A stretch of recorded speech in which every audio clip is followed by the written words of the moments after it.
Comme ça, c'est un sacrifice que je fais. J'ai sacrifié une grande partie de ma carrière pour défendre la paix, l'amour, l'unité et la prospérité dans mon pays. Par conséquent, mon intervention s'impose, car l'heure est grave. Monsieur le Président, on ne bâtit pas un pays sur un régime de peur.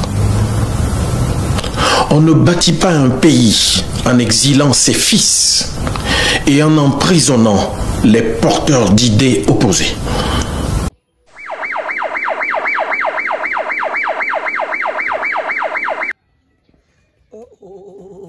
Avion de terre. Comment? Hey, assez. Maman, c'est quoi? Tu m'interpelles pourquoi?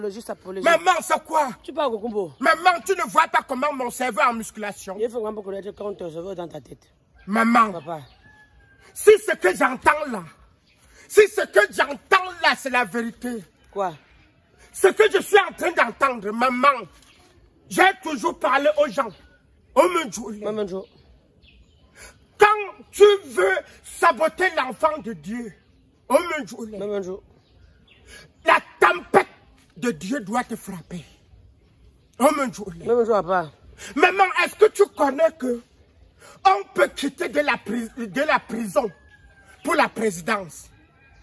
C'est la même chose qu'on peut quitter de la présidence pour la prison. Nous en avons plusieurs exemples. Joe Maïfaï a fait ça.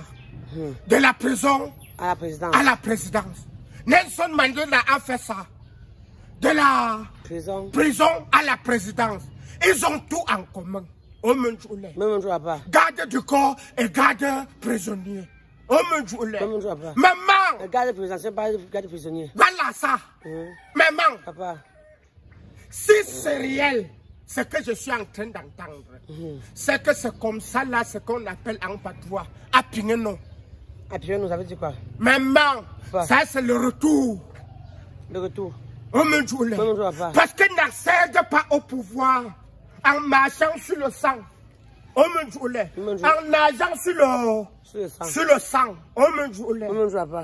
Tu accèdes au pouvoir en nageant sur le sang. Maman, le karma. Est-ce que tu connais que on est en train de parler que le type-ci en Côte d'Ivoire est convoqué à la CPI. Qui est comme ça? Guillaume Soro. Guillaume Soro. Et Guillaume Soro a dit que si. Il a dit que si et si. Il n'est pas avec Ado. Il n'est pas nulle part. Le vieux Ado, c'est qui? Yeah. Son Excellence. C'est le PR. Oui, le président de la République. Le PR. Oui, maman. Papa. Si tu veux tout connaître, voilà la vidéo, ok? C'est qui te raconte tout. Maman. Papa. Je te laisse d'abord donc ingurgiter la vidéo avant que je donne les dernières nouvelles. On nous dit que Soro Diom a été convoqué par la CPI à cause de tout ce qui s'est passé en Côte d'Ivoire. Oui, après avoir jugé le président Laurent Gbagbo et il a été innocenté. Maintenant, la CPI se penche maintenant sur... Gbagbo est parti à la CPI, Ouattara doit aller à la CPI. Monsieur Soro Diom. Mais Monsieur Soro Diom dit non, c'est pas avec moi seul. Tant que Ouattara n'est pas avec moi là-bas, moi je bouge pas. J'ai été rebelle pour qu'Alassane Ouattara soit président. Oui, et c'est ça la vérité. Excellence, Monsieur le Président de la République de Côte d'Ivoire, Monsieur Alassane Ouattara. Votre candidature aux prochaines élections présidentielles, contrairement aux engagements que vous avez solennellement pris devant le peuple ivoirien. Alassane Ouattara, on t'a fait quoi? Le peuple ivoirien t'a fait quoi pour que nous subissons ce malheur-là? c'est M. Laurent Gbagbo qui sera président à nouveau de la Côte d'Ivoire. Et puis même, je pense que c'est à 90% que Gbagbo ait de la chance d'être président de la Côte d'Ivoire. Le président Ouattara se promenait dans le jardin avec, comment on appelle, sa tenue abakos, c'est-à-dire l'ensemble, ces ensembles bleus. Avant de parler du lieu du meeting, Eh bien, chers frères et sœurs, la convocation du président Guillaume Soro qui circule actuellement sur la toile, où les gens parlent bien sûr de la convocation du président Guillaume Soro à la CPI. Chers frères et sœurs, vous avez vu cette dernière à un moment donné, c'est la convocation du président de la République de la Côte d'Ivoire, le président Ouattara, qui est circulé sur la toile. Les gens en ont parlé, beaucoup de personnes ont parlé de ça, et bien sûr on en a parlé ici. Bon, chers frères et sœurs, ce qui se dit actuellement, c'est que le président Guillaume Soro est convoqué à la CPI, c'est-à-dire pendant qu'on est en train de parler des élections, on est en train de parler de ceux qui sont supprimés sur la liste électorale, pendant que ça ne va pas entre le président Guillaume Soro et son mentor, le président Alassane Ouattara, pendant que le président Laurent Gbagbo et son parti politique cherchent en tout cas à organiser, à briguer la majorité suprême de la Côte d'Ivoire, et que le président Guillaume Soro essaie, le président Charles Blé Goudé essaie d'organiser un meeting ou bien une comité d'organisation pour les CAP, et bien sûr, là, ça sort comme ça, et le président Guillaume Soro, selon ce qui s'est dit, refuse d'aller seul. Il dit appelez mon mentor, ensemble on va aller là-bas. Donc, chers frères et sœurs, restez jusqu'à la fin pour comprendre la situation. Urgent, les amis, ça chauffe en Soro Diom et puis la CPI. Actuellement, où je vous parle là, c'est 15 ans entre Soro et puis la CPI. Peuple de Côte d'Ivoire, merci de partage pour cette vidéo là. Oui. Aux dernières nouvelles, on nous informe que Soro Diom a été convoqué par la CPI, mais il refuse de comparaître sans Ouattara. Les amis, est-ce que vous avez entendu? On nous dit que Soro Diom a été convoqué par la CPI à cause de tout ce qui s'est passé en Côte d'Ivoire. Oui, après avoir jugé le président Laurent Gbagbo et il a été innocenté, maintenant la CPI se penche maintenant sur M. Soro Diom. Mais M. Soro Diom dit non, c'est pas avec moi seul. Tant que Ouattara n'est pas avec moi là-bas, moi je bouge pas. Parce que quand ils ont pris, comment dirais-je, Blé Goudé, il était avec son vieux mort, le père Laurent Gbagbo. Donc tant que Ouattara n'est pas là, moi je vais pas là-bas. Parce que moi là, j'étais avec lui. Donc là, les amis, vos avis dans les commentaires, est-ce que ce que Soro Diom dit là, c'est normal? Vous les... Versez les cœurs les gars, partagez. Parlons des enjeux du meeting,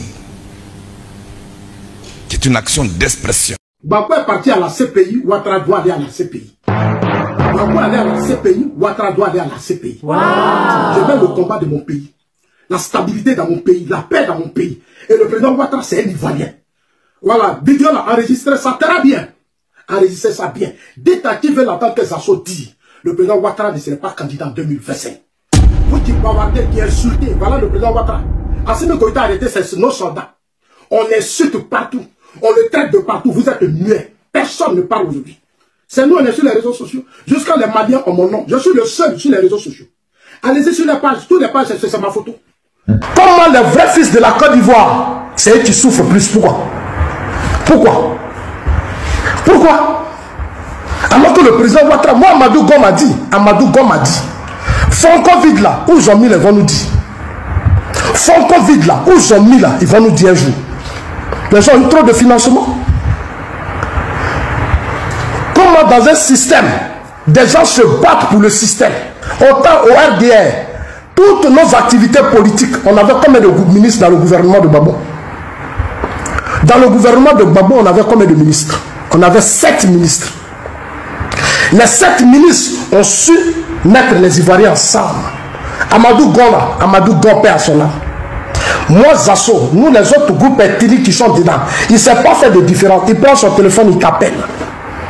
Amadou Gom dit, le combat que vous menez là, c'est un grand combat. Qu'est-ce qu'on fait? C'est Amadou Gom même qui vous montre ce que vous essayez de tout. Alors actuellement au niveau de la Côte d'Ivoire, ce qui est en jeu, ce n'est pas seulement bien sûr les candidats qui sont supprimés. Il y a aussi cette histoire de convocation de qui a fait ceci, qui a créé les bancs en 2010, 2011, tout ça là qui circule. Et également l'ancienne sortie bien sûr de notre artiste ivoirien bien sûr, qui circule actuellement ces derniers temps où il appelle le président Ouattara à ne pas briguer. En tout cas, histoire d'autres mandats encore, tout ça là. Il a dit sa vérité, il a dit ce qu'il pense par rapport à tout ça. Et bien sûr, vous avez écouté. Et là, bon, je pense que ça c'est une grande, c'est une histoire ancienne. Mais aujourd'hui, quand les partisans du président Laurent Gbagbo sortent pour réclamer en tout cas le nom du président Laurent Gbagbo sur la liste électorale, ils parlent également de cette histoire de candidats mandrant qu'ils ne vont pas accepter. Donc, je pense que l'objectif principal des PPAC actuellement, c'est de mettre le président Laurent Gbagbo sur la liste électorale et de chercher à briguer la magistrature suprême à gagner les élections. Donc voilà, un peu partout, plusieurs les opposants, en tout cas, cherchent les moyens, en tout cas, pour essayer de revendiquer les places, de revendiquer, de conquérir encore plus de popularité à leur niveau pour essayer de chercher à gagner les élections. Pendant ce temps, et bien sûr, le président Thiam, au niveau de chez lui, cherche en tout cas à refaire les systèmes en se retirant. Donc, cette histoire de ces pays, vous savez, on peut pas parler de l'histoire de la Côte d'Ivoire sans parler bien sûr de toutes ces histoires, de tous ces manquements de 2011, tout ça là. Donc, si vous le voulez ou pas, et bien sûr jusqu'aujourd'hui, les problèmes de radiation, les problèmes politiques, les problèmes, tout ça là qu'on a aujourd'hui, c'est bien sûr suite à cela, sur le président Charles Bigoudé. Mais pas si la raison d'aujourd'hui, c'est quoi ça? C'est ça, c'est ce genre de choses, des manquements 2011 qui reviennent. C'est le fait d'aller à la CPI et revenir, c'est ça qui cause problème. Charles Bigoudé n'est pas sur la liste électorale, donc c'est l'affaire d'aller à la CPI et revenir, c'est ça qui est problème. Donc aujourd'hui, ils ont été innocentés, chef policier, vous n'êtes pas là sans savoir qu'ils ont été innocentés, ils sont actuellement au pays, mais donc si ils sont innocents, si la CPI dit qu'ils n'ont rien fait, maintenant qui a fait? Voilà. Donc à un moment donné, les gens parlaient du président. Et comment on appelle le président Alassane Ouattara qui va aller à la CPI, mais chaque fois c'est quelqu'un qui dirige un pays, bien sûr, si on ne prend pas. Je demande seulement aux opposants de respecter la vie des autres. Ce n'est pas nécessaire, l'élection ne doit pas être une bataille, mais le tour des autres viendra. Mais oui, c'est clair. C'est ce que je conçois comme étant l'évolution politique normale de la Côte d'Ivoire, avec une alternance après un certain temps. Ayez du respect pour moi, c'est tous. Mon parti m'a demandé de faire le sacrifice d'être candidat, ce que j'ai accepté pour mon parti, mais pour surtout mon pays. Pourquoi? Pour mon pays, pour la majorité des Ivoiriens, puisque mon parti tout de même est majoritaire à l'Assemblée, au Sénat, au niveau des municipalités, c'est les 3/4 des Ivoiriens. Et c'est le parti qui fait l'élection, ce n'est pas la personne. Ouais, logique. Étonnant, non? C'est-à-dire que vous n'excluez pas d'être à nouveau candidat en 2025? Ah non, non, écoutez, ça suffit comme ça. C'est un sacrifice que je fais. J'ai sacrifié une grande partie de ma carrière pour défendre la paix, l'amour, l'unité et la prospérité dans mon pays. Par conséquent, mon intervention s'impose, car l'heure est grave. Monsieur le Président, on ne bâtit pas un pays sur un régime de peur. On ne bâtit pas un pays en exilant ses fils et en emprisonnant les porteurs d'idées opposées. En succombant à la tentation et à l'éternité politique, vous risquez de faire sombrer la Côte d'Ivoire dans un chaos que nous croyons éloigné à jamais. Allez-vous sacrifier tout ce que vous avez bâti pour vous classer du mauvais côté de l'histoire de notre pays? J'ai bien aimé l'attitude du ministre de la Communication et de l'économie numérique, le ministre Amadou Coulibaly. Il n'a pas dit à l'évêque qu'il ment. Il a juste sorti, il a déboutonné sa veste. Il a posé la question aux journalistes. Regardez-moi, tous les mercredis, je suis en face de vous. Est-ce que j'ai une fois porté gilet? Peut-être que j'ai oublié, mais en tout cas, les autres mercredis, vous m'avez vu ici. Est-ce qu'au moins, vous avez vu un gilet par bas? Quand on veut dire la vérité, il faut s'arranger pour que elle soit le moins possible contestable. Surtout venant d'un homme de Dieu. Parce que ça vous décrédibilise. Vous voyez? Et heureusement, que ses propos ne l'engagent que lui, heureusement. Parce que j'ai suivi récemment, je pense, une sortie du secrétaire général donc, de la Confédération évangélique qui a parlé. Il a dit que non, en fait, ils ont plus besoin de prier pour le pays que de parler. Plus. Et si l'évêque pense que ce qu'il avait à dire, c'est la vérité, qui est sa vérité, il aurait pu trouver une autre forme pour la dire. Mais la mimique ironique qui est derrière, l'énergie et la véhémence qui est derrière, cachent mal sa rancœur. Vous voyez? Et il ne faut pas qu'il donne cette coloration à chose qu'on appelle ça à l'église en Côte d'Ivoire. Dans la CPI, ça va être compliqué. Donc, actuellement, les gens qui a déjà circulé sur la toile, qui est non, c'est le président Guillaume Soro qui va aller d'abord, qui est déjà en exil, que c'est lui qui va aller à la CPI pour répondre de ces actes. Alors, le président Guillaume Soro, selon ce qu'on dit aussi, dit que non, c'est pas lui, parce que si lui il a été rebelle, c'est à cause du président Alassane Ouattara qu'il rejette aujourd'hui. Donc, s'ils vont aller là, donc ils vont aller ensemble. Parce que quand on a mis le président Alassane, le président Laurent Gbagbo, il est allé avec son fils aussi, qui est, bien sûr, son fils politique, qui est Charles Blé Goudé. Donc, s'il aussi vient aller là, ils vont aller ensemble. Donc, et d'ailleurs même, bon, on se pose la question, pourquoi est-ce que, bon, on n'arrive pas à, la CPI n'arrive pas à juger ou bien à interpeller Guillaume Soro aujourd'hui, pourtant lui n'est pas au pouvoir, il est en exil, vous voyez. Donc on se dit, bon, il y a un truc là-bas, une chose, peut-être qu'on se dit, bon, si lui il a fait quelque chose, c'est dans l'intérêt de quelqu'un. Donc il va falloir pouvoir chose. Donc il y a d'autres qui estiment que c'est à cause de la CPI, c'est la peur d'aller à la CPI qui fait que le président Alassane Ouattara ne veut pas, en tout cas, laisser le pouvoir. Il veut toujours être au pouvoir et peut-être chercher à finir sa vie au pouvoir. Donc, c'est l'estimation de certaines personnes. Ils aussi, ils ont leurs raisonnements, ils ont leurs raisons de penser ainsi. Mais est-ce que c'est le cas? Qu'est-ce qui va se passer en 2025, là, chaque fois, octobre 2025 va nous donner des vraies réalités. Donc, d'autres personnes estiment que non, s'il quitte, si le président Ouattara quitte le pouvoir, et il ira à la CPI. Parce qu'actuellement, est-ce que la CPI continue d'enquête? Est-ce que la CPI n'attend pas que le président Alassane Ouattara quitte le pouvoir pour continuer cette enquête, pour interpeller l'autre côté, pour savoir ce qui se passe? Parce qu'actuellement, avec toutes ces histoires qui reviennent avec la convocation de la CPI, je pense que non.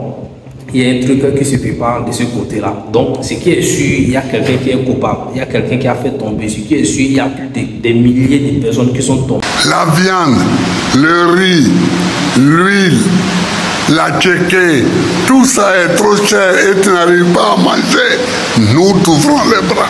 Et il faut qu'on donne un nom à ce mouvement pour ne plus... J'ai été rebelle pour qu'Alassane Ouattara soit président. Oui, et c'est ça la vérité.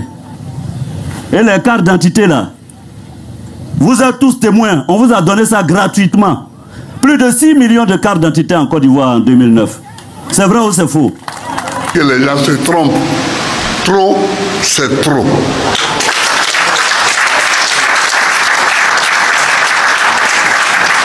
Trop, c'est trop. Il faut que trop c'est trop apparaisse pour que ceux qui n'ont rien compris comprennent enfin ce que nous voulons. Chers frères, chers camarades, voilà le combat. Voilà une protestation multiforme et permanente. Ce que nous voulons a été exprimé par notre porte-parole, qui a fait l'objet de larges discussions, notamment des élections inclusives, créer un cadre de dialogue, des élections apaisées pour que, à l'issue du scrutin de 2025, on puisse compter les bulletins et non les morts. Ces temps-là, ces jours-là, ces mois-là, et bien sûr, ce sont des Ivoiriens et pour beaucoup de populations, ça doit être réglé. D'autres pensent que non, on doit passer de l'autre côté, on doit passer à ça, on doit réfléchir, on doit maintenant penser à la réconciliation, à changer les choses dans les pays, au lieu de retourner derrière pour des choses. Donc d'autres pensent que franchement, il faut que les choses soient réglées. Il faut que ceux qui ont fait ça puissent payer. D'autres estiment que non, ceux qui ont fait ça encore sont dans des autorités ou bien dans les grades qui sont des grades dans l'armée du pays. Et donc tout ça là doit être réglé. Donc je pense que si les gens ont tout ça en cœur, c'est qu'il y a quelque chose qui reste. Et pour moi, et pour certaines personnes, ils pensent que non, la justice c'est bien, c'est mieux. Et là, le cas de la CPI, également, ça retentit. Les gens interpellent la CPI, je pense que la CPI aussi n'a pas les sous-oreilles. Donc, c'est l'année 2025 là qui va donner en tout cas les résultats de qui sera président sur la tête du pays. Et si ce n'est pas le président Alassane Ouattara, on verra la suite. Si bien sûr la CPI va l'interpeller, va l'appeler pour lui demander quoi que ce soit ou comment. Donc, chers frères et sœurs, voilà un peu la situation, voilà ce qui se passe, voilà ce qui se dit. Merci pour votre attention, c'est la fin pour ce numéro. N'oubliez pas de vous abonner. En tout cas, si vous êtes un nouveau projet, d'ici là, take care. Voilà les petites impressions que vous voulez partager avec vous. D'ici là, take care. Maman! Papa. Maman! Papa. La rue est donc si de vidéo. Tu as vu? J'ai vu. Tu as écouté? J'ai écouté. Tu as entendu? J'ai entendu. Maman, quand tu attaques à l'enfant de Dieu, c'est comme ça là que Dieu est en train de te guetter. C'est comme ça que Dieu arrange ta route de misère. Ils ont attaqué à Ibrahim Traoré, la lumière du monde, donc l'intelligence de l'Afrique. Rendez-vous à la CPI. Barbo est parti à la CPI avec son ami, son homme de main. Charles Bregoudé. Guillaume Soro ne peut pas aussi partir à la CPI sans son mentor. Sans son mentor, Ado. Alassane Dramane Ouattara. Donc, maman, je pas donner le compte rendu aux ancêtres. Je fais aussi visionner ça pour que les ancêtres imbéciles. Maman, you know, leave me, I go. Bye, bye le vieux. Pas rendre compte aux ancêtres, papa.